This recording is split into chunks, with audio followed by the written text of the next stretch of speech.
Continuando, então, outra infração é abandonar a causa sem justo motivo ou antes de decorrido 10 dias da comunicação da renúncia.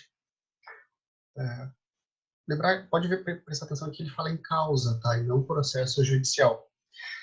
Causa envolve toda a atividade do advogado, processo judicial, processo extrajudicial, obrigações contratuais. Eu posso ter uma obrigação contratual com uma empresa, é muito comum, mensal. Eu respondo pelos processos, eu respondo por prazos durante um certo tempo do contrato. Então, abandonar sem justo motivo ou antes de decorridos 10 dias da comunicação da renúncia. Vejam que é uma coisa ou a outra. Se eu tiver um justo motivo, eu até posso abandonar antes dos 10 dias. Isso já teve alguns processos sobre esse assunto, e se chegou à conclusão que se está previsto ali que existe a previsão do justo motivo, eu posso, com o justo motivo, renunciar à causa antes de 10 dias. Só pensar o que é justo motivo, porque justo motivo tem que ser uma coisa muito grave. Por exemplo, eu sofri um acidente de carro, eu não posso, sou o único patrono, eu preciso abandonar. E lembrar que justo motivo não se enquadra a falta de pagamento. Se alguém não está pagando os honorários, eu tenho que esperar os 10 dias. Isso não é um justo motivo para abandonar imediatamente a causa. Já me aconteceu também. O cliente não pagou e depois ele precisou da minha prestação, e aí nós renunciamos. Era eu e um colega, e aí nós fizemos a renúncia formal e aguardamos os 10 dias para que outro advogado assumisse e desse andamento. Inciso 12. Recusar-se a prestar sem justo motivo assistência jurídica quando nomeado em virtude da impossibilidade da Defensoria Pública. Se for nomeado como dativo. O interesse protegido aqui não é o interesse individual, mas é o interesse da coletividade, o interesse da administração da justiça e do acesso à justiça, acesso à justiça de forma ampla. Para a pessoa ter acesso à justiça, ela tem que ter acesso ao judiciário, mas tem que ter acesso ao advogado. Esse aqui é bem estranho e é interessante vocês atentarem nas petições, que é deturpar o teor do dispositivo de lei, citação doutrinária ou de jurisprudência, como depoimentos, documentos e alegações da parte contrária. Acontece também. Eu pego um trecho descontextualizado e coloco na petição. Eu coloco um trecho de uma ementa, mas não coloco o desfecho. Muitas vezes, para chegar num resultado X, eu concordo com uma afirmação, mas o resultado é outro. Vocês já viram isso diversas vezes em pesquisas de jurisprudência. E eu já vi isso acontecer também. Quando é uma decisão muito estranha, abram a decisão. Peguem o número do processo e vão lá olhar se foi aquilo mesmo que foi decidido. Isso principalmente para decisão, tá? Citação nem se fala. Citação doutrinária é uma coisa que todo mundo tem acesso. Depoimentos, alegações, eu nunca vi, mas é a mesma ideia, né? Tirar do contexto uma fala para tentar fazer com que uma tese seja aceita. Então, é bem simples. E aqui tem a mesma previsão, no mesmo sentido, no Código de Ética e Disciplina, defesa, ou seja, é proibido advogados por fatos em juízo ou na via administrativa ou em qualquer lugar, falseando deliberadamente a verdade e utilizando de má-fé. E aqui tem uma definição de será configurado quando, cumulativamente, o texto é deturpado, há intenção de fazê-lo e visa confundir o adversário ou o julgador. É evidente que se presume a boa-fé. Agora, se eu consigo demonstrar que houve uma deturpação, é importante que eu ressalte isso. Se vocês verem isso acontecer além de demonstrar isso na petição, que está equivocado, é interessante vocês falarem com o juízo, né? Levarem isso para o juiz da causa ou para o assessor do juiz, para que ele se atente para esse fato. Isso acaba beneficiando muito o cliente de vocês, demonstra uma atitude maliciosa do outro lado. prestar concurso a clientes ou a terceiros para a realização de ato contrário à lei ou destinado a fraudá-la. O que é prestar concurso? É auxiliar.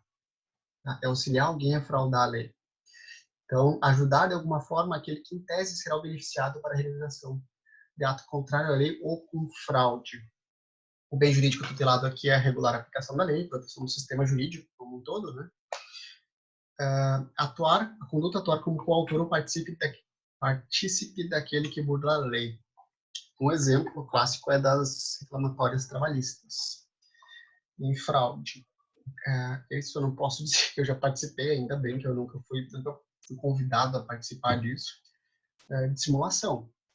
Mas isso é uma coisa que é interessante para vocês pensarem em termos do processo trabalhista. Processo civil, se vocês recebem a citação ou ficam sabendo do processo, vocês podem imediatamente entrar em contato com a outra parte e formular um acordo e levar isso para o juiz homologar o acordo. Dificilmente o juiz vai se negar a homologar, vai pedir para ouvir vocês. Quando é trabalhista é um pouco diferente. Quando é trabalhista e o empregado ajuiza a ação, a gente recebe a citação, não adianta muito formular o acordo, até adianta para termos assim de tentar entender previamente o que está sendo, o que a outra parte quer e para já ir com isso mais ou menos encaminhado, mas muitas vezes os juízes se negam a homologar o acordo antes da audiência de conciliação. Ele quer ver as partes ali na frente dele fazendo o acordo.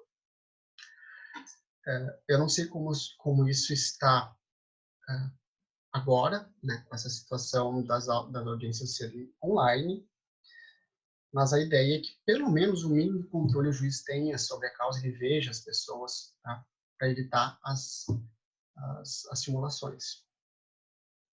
Que tipo de simulações? Né? Para receber, para levantar fundo de garantia, para receber auxílio-desemprego, tem de tudo. Tá? É bem comum, bem comum. Receber valores da parte contrária do terceiro relacionados com o objeto do mandato, sem expressa autorização do constituinte, que eu já tinha mencionado antes, locupletar-se por qualquer forma a custo do cliente ou da parte adversa por si ou interposta pessoa, recusar-se injustificadamente a prestar contas ao cliente de quantias recebidas dele ou de terceiros por conta dele. Então, aqui, basicamente, a ideia é proteger o cliente, né? Proteger o cliente de advogados inescrupulosos. Isso, infelizmente, também acontece bastante. Advogados que recebem um valor, sacam os alvarás. Alguns juízes até andavam tentando proibir isso, né? Que não colou também, que também é uma prerrogativa, levantar os alvarás. Mas alguns advogados levantavam os alvarás e não repassavam para o cliente, repassavam um valor a menor. Eu também já peguei um cliente que veio de um advogado que fez isso. E eu fui falar com, eram advogadas, duas advogadas. Ela levantava alvarás e não comunicava. Quando nós confrontamos, elas alegaram que o valor estava desatualizado. Enfim, eu não sei nem muito o que explicar em relação a isso. É evidente que vocês não podem receber dinheiro de forma indevida. Isso aconteceu com a minha mãe também num processo. Minha mãe recebeu um valor e o advogado reteve honorários acima do que estava previsto. E aí eu entrei em contato com ele e ele se justificou, dizendo que o valor tinha que ser o valor geral e não o valor que minha mãe tinha recebido, etc. Ao fim e ao cabo, ele devolveu o dinheiro, a muito contragosto. Só que ele, imagina com quantas pessoas ele já tinha feito aquilo. Ele tinha na cabeça dele uma justificativa, que o valor era o valor bruto, não o valor depois dos descontos, que foi efetivamente minha mãe iria receber, né? Mas acontece. Tá? É uma infração ético-disciplinar bem grave, bem grave. Na época eu não me atentei, inclusive, denunciar, poderia ter denunciado o advogado. Aqui também é o tipo aberto, ele não elenca a forma de completar-se, então é receber mais do que o cliente, isso é uma infração ética também, que acontece também. Por exemplo, nesse caso da minha mãe, ele chegou a se cogitar isso, minha mãe tinha um valor a receber, acho que era tipo 60 mil reais, e era para o precatório, ela abriu mão da diferença para receber por RPV. e o advogado chegou a questionar se ela poderia ou não fazer aquilo, porque ele cobraria os honorários com base no valor integral. Se ele cobrasse o valor integral, ele receberia todo o valor. Ele recebeu 20 mil reais. Enfim, né? Coisas que são meio óbvias, mas precisam ser ditas. E o que a gente faz com o dinheiro quando a gente não encontra o cliente? Parece também incomum, mas é muito comum. Já aconteceu isso comigo, porque eu atendia professores, aí eu recebi professores de vários colégios diferentes, mudei de cidade, e eu não encontrava depois a pessoa para pagar. Eu me lembro que eu cheguei, eu oficiei, eu pedi ofício para o Estado, pedi para o juiz oficiar o Estado, no caso, para encontrar contas, porque eu tinha contas do Banco do Estado, para depositar esse dinheiro. Mas quando eu não encontrava, o que eu deveria ter feito? Que eu não fiz. Eu fui atrás até encontrar, eu não fiquei com dinheiro. Mas o que eu deveria ter feito? Eu deveria ter aberto uma conta em nome da pessoa. Uma conta poupança, ou uma conta com algum rendimento semelhante, e depositado esse dinheiro, deixar esse dinheiro em juízo. Eu não posso ficar com o dinheiro esperando e dizer, mas eu não te encontrei, sumiu. Isso não podem fazer. E isso aqui acontece mais do que vocês podem imaginar. Principalmente nesse tipo de ação demorada, longa, em que as pessoas mudam de cidade, o advogado muda de cidade, o cliente muda de cidade, o cliente morre. Eu tive vários clientes que faleceram esperando o resultado das ações. E lembrar que a gente tem responsabilidade administrativa, né, da infração disciplinar, tem a responsabilidade civil, levantar alvará em nome do cliente e não repassar uma apropriação indevida, e gera, inclusive, dano moral. Tá? E além da responsabilidade civil, pode gerar responsabilidade penal. Ou não repassar o valor a cliente é crime e não desacerto civil decide TJRS. Isso foi uma decisão de 2014. Então, quando o cliente pega o dinheiro e não repassa, ele está cometendo um crime também. Quase acabando. Reter abusivamente ou extraviar autos recebidos com vista ou em confiança. Vocês também tem várias histórias de advogados que sumiam com os autos, agora isso não está acontecendo mais, né? Processo eletrônico. E também reter os autos. Eu dei aquele exemplo. Eu já fiz isso, de reter os autos, perder os autos, não saber onde é que os autos estão. E como se constitui crime inutilizar documento. Tá? Manter conduta incompatível com a advocacia. Inclui-se na conduta incompatível.